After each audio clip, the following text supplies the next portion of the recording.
Chers amis, bonjour. En cette fin d'année, il me fait plaisir de recevoir notre évêque, Monseigneur Jean-Louis Plouffe, pour nous entretenir de ce que nous avons vécu d'une façon particulière dans notre diocèse au cours de l'année 2015. Bonjour, Monseigneur. Bonjour, M. Guy. En commençant, j'aimerais que vous nous parliez de notre pape François. Bien, je l'aime. C'est beau. Je l'aime. Je pense que vraiment, il est fidèle à ce que, au tournant, je pense, qu'il voudrait ou les données que notre Église prenne, c'est que ce soit une Église qui est décidément proche de la vie de toute personne, proche des gens. Et je pense que c'est là peut-être le plus grand des défis pour que notre Église puisse rayonner davantage de l'esprit de l'Évangile. Pas seulement l'Évangile, mais l'esprit de l'Évangile. Se faire proche des gens, puis peu importe où ils sont, qui ils sont, peu importe la culture, allons vers des gens. Alors, je trouve que ça inspire beaucoup aujourd'hui. Il y a une soif vraiment aujourd'hui très, très forte dans le cœur de bien des gens que je connais, de se sentir valorisés, tout simplement parce qu'on se rend proche d'eux. On les écoute. Et ça, on peut le voir dans ses voyages. Oui.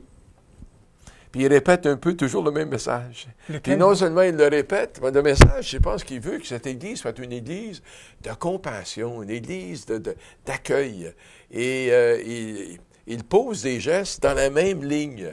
Il se fait proche même de ceux qui, même disons, de ceux de qui on est beaucoup plus éloigné, des fois par des mesures de sécurité. Il ose briser toutes les conventions, puis même mettre au défi son entourage qui est là pour le protéger, quoi. Et puis, non, il tient vraiment à se faire proche, même quand c'est embêtant pour ceux qui assurent sa sécurité. Et parlons de certains de ces voyages qu'il a fait cette année. Bien, c'est sûr que celui des États-Unis m'a rejoint davantage parce que on est américain, quoi, nord-américain. Je pense bien que notre culture s'apparente énormément à celle des Américains. Qu'on veuille pas, on est des Nord-Américains. Alors, j'ai trouvé que les discours qu'il a prononcés, surtout celui qu'il a prononcé devant la Chambre du Congrès, étaient vraiment interpellants. Puis, bien senti. Il n'a pas tout dit, mais il a dit, je pense, exactement ce qui pouvait faire en sorte qu'on ait le goût de l'écouter. C'est ça qui est important. Il a déjà établi au départ une très, très bonne relation. Puis, je pense qu'il, volontairement, il a évité tout ce qui aurait pu peut-être faire en sorte de fermer le cœur de son auditoire. Alors, et son auditoire était nombreux. Son auditoire était très nombreux. Et puis, non, c'est des sénateurs, des représentants au Congrès, de tous les États. Mais encore là, le tour de force, c'était de se concilier l'attention, puis aussi l'ouverture de ces gens-là au départ, parce que, quand même, il est un chef religieux parmi d'autres. Il faut dire que surtout aux États-Unis, il y a une bonne population catholique aux États-Unis, mais ce n'est pas la majorité. Alors, c'est même moindre qu'au Canada en pourcentage. Mais il reste que, je pense qu'il s'est gagné, finalement, l'estime et aussi le respect de tous ceux qui étaient là. Et ça paraît même dans les journaux. Oui. Dans la publicité. Oui.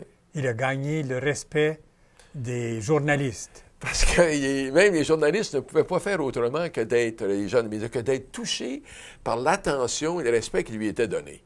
Alors on dit, c'est un homme qui vaut la peine d'écouter. Il y a quelque chose à nous dire, quoi. Parce qu'il aurait pu aussi être plus malheureux. Il aurait pu quand même, ça aurait pu être malheureux, parce qu'il aurait pu finalement plutôt fermer le cœur de certains. Je dis, peu importe, parce que le message de l'Évangile, quand même, il demande à être présenté, et puis à des hommes d'aujourd'hui. Puis on sait que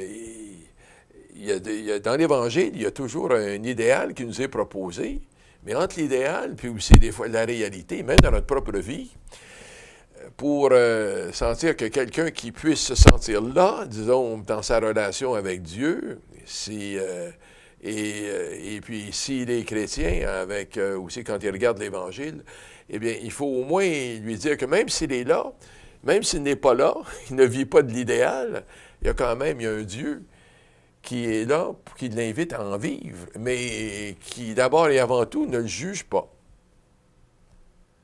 Tellement important, c'est qu'il en a donné l'exemple. C'est ça. Et lui est là le premier à ne Exactement. pas juger. Oui. Oui. Et dans ses écrits, il y a déjà cette année plusieurs écrits, si on passe à sa lettre qu'il a envoyée au consacré. Quel message est-ce que nous devons retenir de cette lettre-là au consacré? Au consacré, alors c'est les Parce que religieux, c'est les l'année religieuses, complète. l'année qui a été dédiée aux religieux, religieuses, et puis mais il reste qu'encore là, il a rappelé aux religieux, aux religieuses un petit peu ce qui fait qu'aujourd'hui, ce qui devient un défi pratiquement pour toute l'Église, c'est de regarder l'avenir avec confiance. Puis, comme la vie religieuse, c'est vraiment de jouer tout sur Dieu. C'est ça. C'est qu'on donne sa vie à Dieu. Les sœurs sont des femmes de Dieu, les religieux des hommes de Dieu. Et alors, finalement, mais ils demeurent humaines, les deux. Alors là, c'est toujours c'est un acte de confiance que Dieu sera là. Puis Dieu est notre avenir. Alors, c'est en ce sens-là qu'il leur a rappelé vraiment ce qui est fondamental et ce qui aussi touche la majorité de l'Église, les laïcs, les prêtres. C'est toute la question de voir l'avenir avec confiance. Parce que l'avenir, Dieu est là. Notre Dieu est un Dieu d'espérance. Il est aujourd'hui. Mais quand il est aujourd'hui, en autant qu'on le voit aujourd'hui comme celui qui est avec nous. Et puis qui finalement, peu importe les événements de la vie, certains peuvent, à certains moments, peuvent être des sources d'angoisse, puis de remise en question de notre foi. Dieu dit, non, je suis là. Je suis avec toi jusqu'à la fin. Je suis avec mon Église, je suis avec jusqu'à la fin. Alors, finalement, il a rappelé quand même aux religieux qu'ils étaient à un signe d'espérance dans le monde, je pense. Puis, il leur a demandé aussi de vivre la vie d'aujourd'hui avec passion. Alors, c'est ça, avec passion. Gut feeling. C'est passion. Ça veut dire avec amour, avec engagement, avec souci surtout encore là, des plus petits, des plus pauvres. Puis Dieu sait que depuis le Concile, moi j'ai vécu le Concile, Dieu sait que depuis le Concile, les religieux en ont fait, finalement, tout le centre, le cœur de leur vie. Il dit, il faut, nous, comme religieux, religieuses, être le plus près possible des pauvres, puis épouser leur sort. Puis tout faire pour faire en sorte que ces gens-là ne désespèrent pas. Alors ça, puis ils l'ont fait. Puis ils le font encore. Parce que quand on a des rencontres où il y a des laïcs, des prêtres, et puis des religieux, des religieuses, je peux vous dire une chose. Celles qui nous bouleversent davantage, qui nous désinstallent intérieurement, qui viennent envers vraiment nous remettre en question souvent dans nos attitudes, ce sont les religieuses, les communautés religieuses et religieux. Surtout des religieuses, pour moi. Surtout des religieuses. Ils ne perdent pas de vue vraiment ceux qui sont mal aimés dans le monde. Elles sont là. Dans notre diocèse, que ce soit à Sault-Sainte-Marie, Sudbury ou North Bay, là où il y a des enjeux de justice, tout simplement, de justice sociale, elles sont là, engagées. Discrètement, comme autrefois, on les aurait vues un peu mieux avec les voiles et tout ça, puis elles auraient eu leur propre, finalement, souvent, leur propre œuvre. Aujourd'hui, elles s'insèrent. Elles s'insèrent dans tout ce qui existe dans nos diverses collectivités, que ce soit encore là, North Bay, Sudbury ou Sault-Sainte-Marie, elles sont là présentes. Le pape a écrit une encyclique. « Loué sois-tu ». Dites-nous donc quelques mots au sujet de cette encyclique. Bien, au départ, je trouve que c'est un coup de maître, parce qu'il a réussi vraiment à présenter un petit peu, encore là, à partir de la vision que nous portons comme chrétiens, du monde, de l'avenir, tout ça. Il a réussi vraiment à aller chercher une foule de personnes, puis même ça, c'est mondial, qui sont préoccupées par l'avenir de notre planète. À cause du réchauffement de la planète qui va changer toute la donne et tout ça, partout, partout. Et il a bouleversé certaines personnes. Ils ont dit, bien, le pape, qu'est-ce qu'il a à nous dire? Parce que c'est une question scientifique. Mais les plus sages ont pris la peine de lire. Puis ils ont été quand même pas mal impressionnés à ce qu'on me dit. Ceux que l'on connaît, des grands noms, le m'échappent, en tout cas. Mais dernièrement, il y en a un qui est passé au Parlement à Ottawa. Et puis, il a réussi quand même à attirer l'attention de ces personnes-là. Puis aussi, et toute leur considération, tu sais, de sa vision des choses. Sa vision vraiment encore là, de voir ce problème scientifique, finalement, de réchauffement de la planète, du côté humain. C'est là où il dit, je pense, dans cette chose-là qui dit, on me dit, je pense que c'est un des cardinaux qui nous a dit, il faut relire cet évangile-là avec un cœur d'enfant. C'est ça. Cet évangile, je dis, ce texte-là, cette encyclique-là. Il faut relire cette encyclique-là avec un cœur d'enfant, avec un regard d'enfant. Et c'est vrai, parce qu'il faut la relire sous une perspective. Il nous a présenté toute la question, le défi du réchauffement de la planète, à partir finalement, des humains, des personnes. Alors, quand on nous dit souvent nos politiciens nous disent, « Ah bien, moi, je voudrais laisser un Canada, en tout cas, à mes enfants. Je ne voudrais pas laisser un Canada où j'aurais fait ma part pour assurer qu'ils auront un meilleur avenir, ou aussi bon que le mien, disons. » Alors, le pape a réussi à présenter à l'humaniser, humaniser, je pense, cette question-là, puis comme ça, comme vous dites, toucher le cœur des parents. Cœur des parents. Des grands-parents. Les grands-parents. Qui veulent laisser un monde meilleur. Oui, puis toucher le cœur de tout le monde, tout être humain, parce qu'il l'a situé dans une vision, finalement, on dit anthropologique, là, mais une vision de l'homme, puis de notre avenir. Puis avec qui vient englober tout le milieu dans lequel on vit. Si on est en train, finalement, on est les premiers responsables de détruire l'avenir de la planète. Bien, il faut se questionner avant que ça arrive. Et puis, c'est difficile, je pense, d'y croire parce qu'on n'en ressent pas toutes les conséquences présentement. Si le feu était vraiment pris, non. Là, les pompiers, là, finalement, on ferait toutes les mesures d'urgence servir. Mais comme c'est un processus qu'on peut voir, qu'on peut identifier, parce que les scientifiques le font. Ils disent, c'est sûr qu'en telle année, on semble toujours dire, bien, ça peut toujours attendre. On peut toujours attendre. Alors, au fond, je pense, sa lettre a pour effet de sensibiliser plus que seulement les scientifiques et tout ça, sensibiliser les politiciens, les leaders politiques de tous les pays de la planète, pas seulement les riches, mais aussi les plus pauvres, et pour voir que c'est notre avenir, comme race, comme vraiment habitant de cette planète là, qui est en jeu. C'est notre maison. C'est notre maison, c'est ça. C'est notre maison. C'est notre maison. Mais, Monseigneur, on n'aura pas le temps de toucher d'autres documents dont qu'il a publiés cette année, comme son message du carême, sa bulle d'induction pour le visage de la miséricorde, pour l'année sainte. Mais j'aimerais qu'on parle de ce qui s'est vécu davantage proche de chez nous, par exemple avec Debout, ensemble dans le Christ. Est-ce qu'il y a quelque chose qui vous a marqué dans ce parcours qui vient de se terminer? Bien, c'est que ce qui m'a marqué, c'est qu'au cours des 5 étapes, le nombre de personnes qui s'étaient engagées à partager en petits groupes, à partager leur foi en petits groupes, c'est maintenu. C'est déjà beaucoup. C'est déjà beaucoup.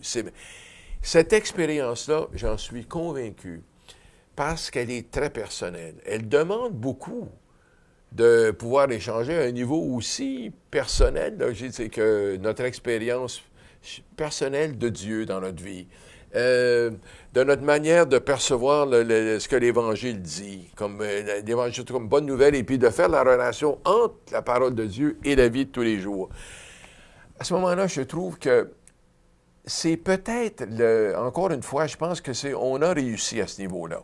On n'a pas atteint tout le monde, mais c'est normal, comme n'importe quoi. Mais on a réussi. Je pense que ceux qui ont participé ont grandi dans leur foi. Ils veulent continuer.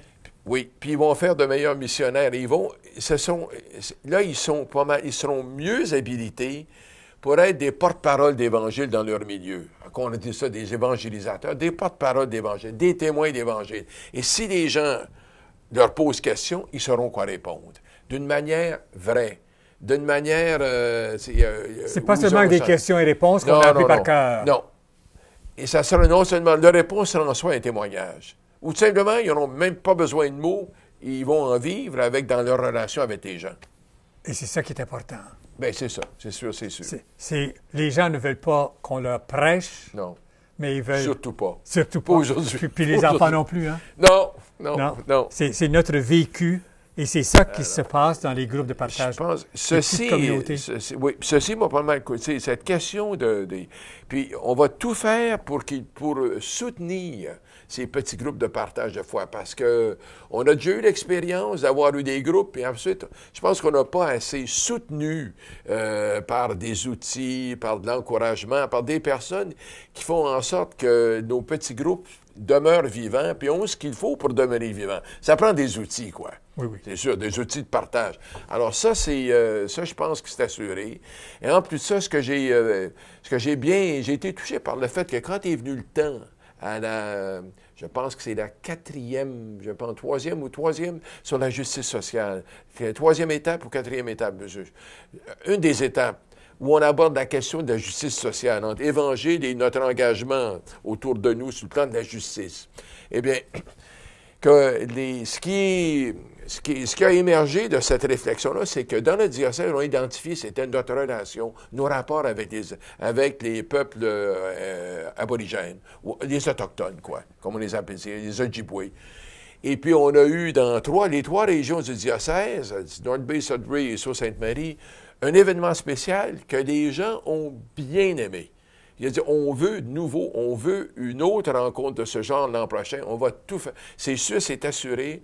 L'an prochain, de nouveau, au mois de mai, fin mai, début juin, quand il commence à faire beau, on aura encore de nouveau une rencontre autochtone, non autochtone, tout simplement dont l'objectif, c'est d'apprendre à mieux se connaître, puis qu'on soit de moins en moins étrangers qui vivons l'un à côté de l'autre. Et à s'apprécier. À s'apprécier, c'est certain. S'apprécier, bien oui, ça vient avec, là.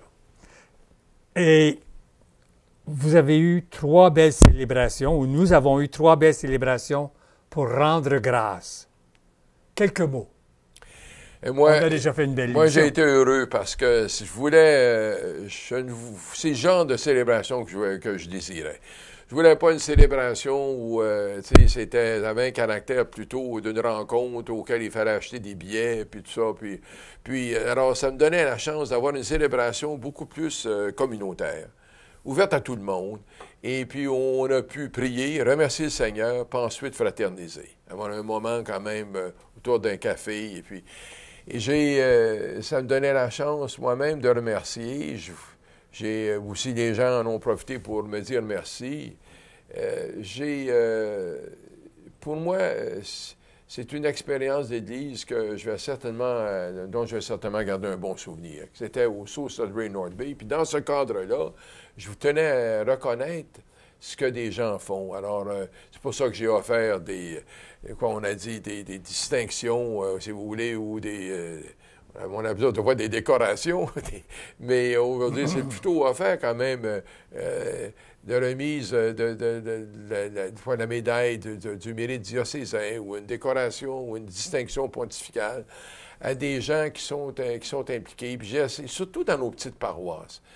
Dans les grands centres, à l'occasion, il y avait des gens qui étaient reconnus pour ce qu'ils font, des fois dans la collectivité ou même dans leur paroisse ou dans l'Église. Mais dans les très petites communautés plus éloignées, je pense pas que ça s'est fait souvent.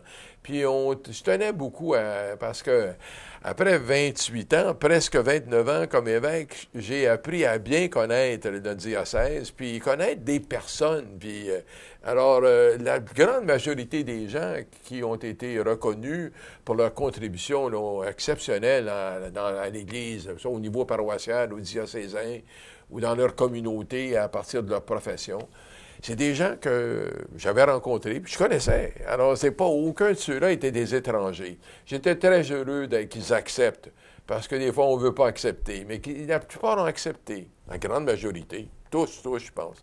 Et puis, je pense que la reconnaissance comme ça, ça nous amène un peu au cœur même de Dieu.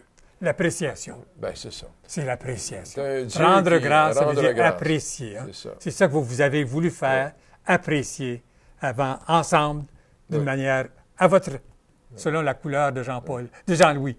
Ben oui, j'ai aimé, en même temps, je voulais pas que tout le monde doive se rendre à Sudbury, disons. Sudbury, c'est quand même le 50 de la population catholique de notre diocèse. Mais entre Sudbury et Sault-Sainte-Marie, un bon 3h30 de route à peu près, 3h15, 3h30. Puis d'ici à North Bay, c'est quand même 1h30. Alors, c'était mieux qu'on se déplace, puis qu'on ait une célébration. Puis aussi, comme il y a 3 expériences d'église dans le diocèse, à cause de la géographie, surtout. Alors là, bon, mais on a pu célébrer vraiment la gratitude, la reconnaissance, des fêtes de reconnaissance, puis dire merci au Seigneur, puis dire merci entre nous, eh bien, dans chacun des milieux. Et ça a été bien fait. Maintenant, quelques mots sur ce que l'année 2016 nous réserve. Ah, mais là, pour moi, c'est loin d'être très, très clair. Là. Je sais qu'en tout cas, je vais vraiment apprendre à vivre à un autre rythme.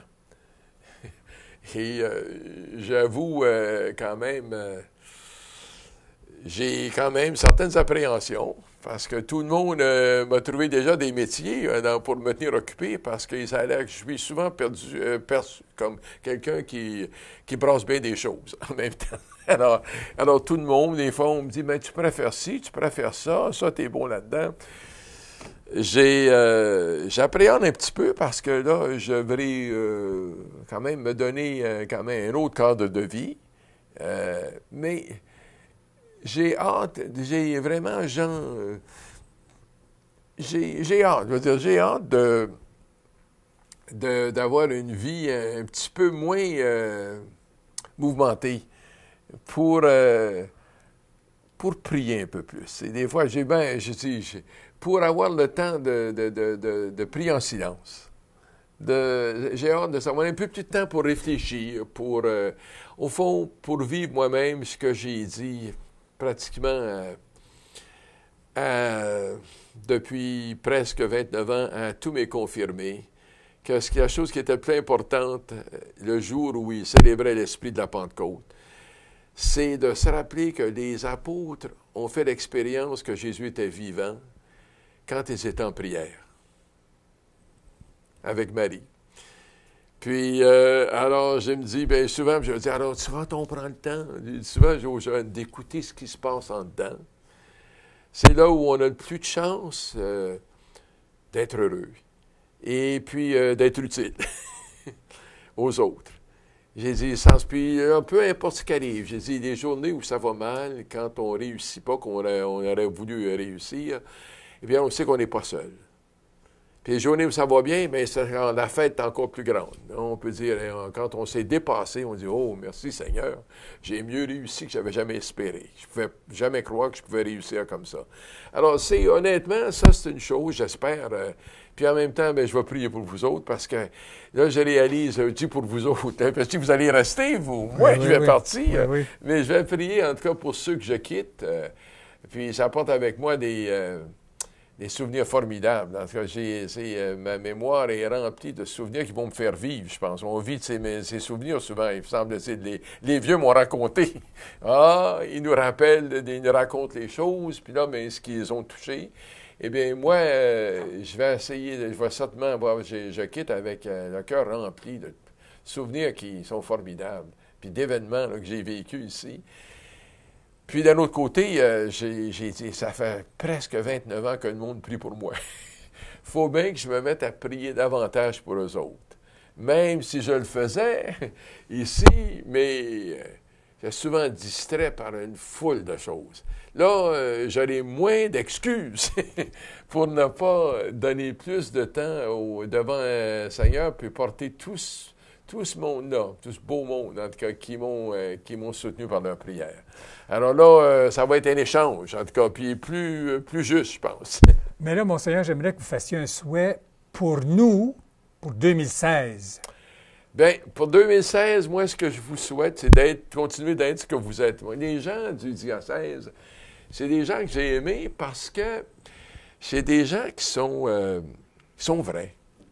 Puis ils disent exactement ce qu'ils vivent, ce qu'ils ressentent, puis comment ils voient. Ils n'ont pas peur de partager une opinion. Et puis les prêtres sont la même chose. Les prêtres sont face à moi, en tout cas face à leur évêque, face à moi comme évêque, m'ont toujours été, même quand, à certains moments donnés, quand j'ai voulu lancer un projet ou l'autre, parfois quand ils étaient d'après leur propre expérience pastorale en paroisse, je dis, « Bon Seigneur, ça va pas, ça. » Bon, je dis, d'accord, mais il faudrait quand même, on a ce défi-là devant nous, comment est-ce qu'on va y faire face? Puis là, est sorti quand même de bonnes décisions qui étaient vraiment acceptées, les décisions communautaires. Tout le monde était heureux de s'engager. Puis ça s'est avéré avec le temps de décisions très sages, qui étaient très pastorales, qui étaient quand même près de la réalité, la nôtre. Alors, j'admire beaucoup. J'espère qu'en tout cas, ce que je souhaite, c'est que les gens d'ici, les catholiques, vont demeurer ce qu'ils sont, de fait, vrais. Puis vont tenir bon, puis ils vont avoir toujours un petit peu cette audace, je pense, de dire franchement ce qu'ils voient, ce qu'ils pensent. Et puis, quand ils parlent de Dieu, ils parlent de Dieu avec cœur. Il n'y a pas de gens qui jugent trop les autres ici. Parce que chacun, je pense, est très vrai. Alors là, quand les paroles qui sortent et les discours, disons, des catholiques d'ici, je pense que c'est des prêtres, c'est un discours, je pense, qui ne juge pas tellement. Certains peuvent se sentir jugés parfois, on est un peu dérangés, mais ça, c'est bon quand on a... En autant que le jugement, en autant qu'on le fait soi-même, que c'est pas l'autre qui juge. Mais Monseigneur, nous n'avons plus de temps. Bien, je veux vous remercier de tout cœur. Et vous, chers téléspectateurs, merci d'être des nôtres. Bonne, heureuse et sainte année. Et un bon temps de Noël. Au revoir, à une prochaine.